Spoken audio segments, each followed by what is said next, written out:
Depuis septembre dernier, le diocèse de Valence est en pleine année Trinité. En ce dimanche des Rameaux, pourriez-vous nous aider dans notre réflexion justement et nous dire en quelques mots ce qu'est pour vous la Trinité et son mystère? La Trinité, c'est le visage du Dieu vu par Jésus-Christ, par les chrétiens, à sa suite. Et c'est étrange parce que peu de gens comprennent ce mystère.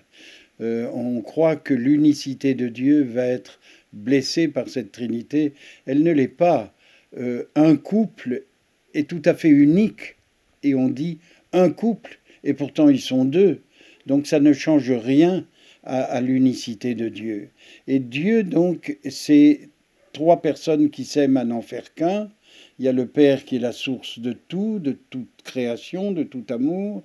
Il y a le Fils qui est son autre, son alter ego, celui avec qui il ne fait qu'un. Le Père et moi, nous sommes un, dit-il, et il nous donne notre vocation. Nous disons, Père, qu'il soit un, afin que le monde croie. Donc notre unité doit être calquée sur la Trinité elle-même.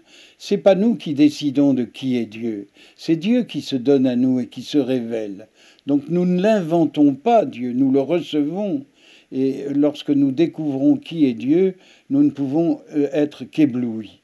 Et on s'aperçoit que toute la création va vers cette union de toutes choses. C'est l'union qui vérifie la vérité d'une chose. C'est le fait que, mettons, les atomes soient unis entre eux, que l'atome lui-même est un composé de particules qui, ensemble, ne font qu'un.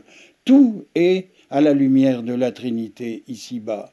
Et je suis triste de voir que nos amis musulmans ou nos amis juifs estiment que cette Trinité blesse l'unicité de Dieu, ce qui ne me semble pas vrai du tout.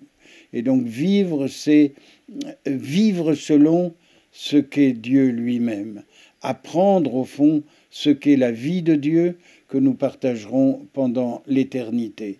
Nous sommes sur la terre, au fond, comme le petit enfant est dans le ventre de sa mère et se prépare à une existence quelque peu différente et plus libre, une vie aérienne. Eh bien, nous nous préparons à cette vie d'union avec la Trinité. Et donc ça vaut la peine de passer des années qui sont des années de galère, le plus souvent pour la plupart des humains, mais la mort n'est pas la mort, c'est une naissance.